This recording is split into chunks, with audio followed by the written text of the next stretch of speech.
All right, how you doing? This is Vince from Burn Stainless with another episode of Vince in Shorts.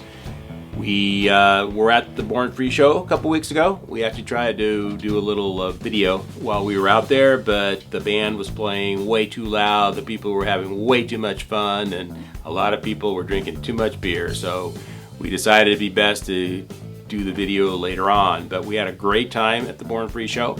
If anybody is not familiar with Born Free, it's one of the largest, if not the largest, standalone motorcycle show in the country and probably in the world.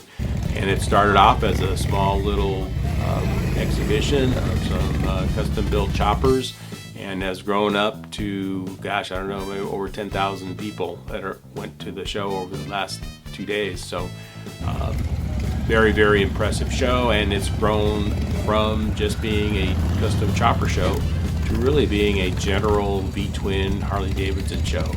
And ourselves, plus many other Harley-Davidson aftermarket vendors, were there and showing their wares. And they had also, I believe it was 30 custom bikes that were built specifically for the show. And there were some really beautiful pieces of equipment up there, done really, really nicely. And as part of that show, we actually wanted to give a trophy to the best performance-inspired bike at the show. And made up a beautiful little trophy and went around and took a look, and it was very, very difficult. Again, it's being a custom bike show, not everything is performance oriented, but there were 3 or 4 bikes that were performance inspired. But the one that really captivated me was a little bike that came out of Japan, in Tokyo actually, by a builder who goes by the nickname of Cheetah. Toshiyuki Osawa, and it was a cute little flat track inspired bike. It had some beautiful turning on the gas tanks and on the fenders. There was some beautiful gold brazing on the bike, and it was definitely the most, I thought, race inspired bike there. In trying to speak with Toshiyuki, he was a bit English was not his first language, so a little hard to get some of the details and information on it, but he himself is a flat track racer, and he had that as well as a drag race bike in mind as he put this bike together.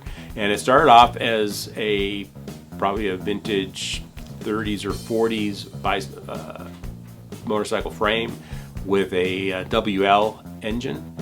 Apparently had some XR heads on it, so it was modified as any good performance-inspired bike would. It has some special camshafts in it, but the level of detail I thought was just beautiful. Unfortunately, there wasn't a 2-in-1 collector on there. It was just 2 drag pipes, but of course that was standard for the time. And the trophy that we gave him was a 2-in-1 collector, so I hope that inspires him for the next time that he builds a custom bike. But anyway, if you get a chance, you can go check him out on Instagram. I'm sure we'll give you a link on the video so you can take a look at that bike. But other notable things at the show was, the bands that were playing. A lot of classic rock, of course, was being played, and next to the Roland Sands booth, we talking with Andy, and he was a rock and roller himself, so we really enjoyed spending some time talking about some music.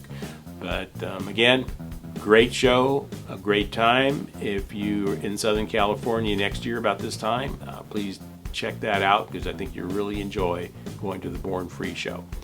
So this past weekend, we went to the Moto America race up at Laguna Seca, and in a couple weeks we're going to be doing a little video on that as to what we saw. But if you get a chance, check out the King of the Baggers as well as the Super Hooligan races. Really good, especially the King of the Baggers race on Saturday. But we'll have some more details on that coming up soon. So until next time, this is Vince in Shorts.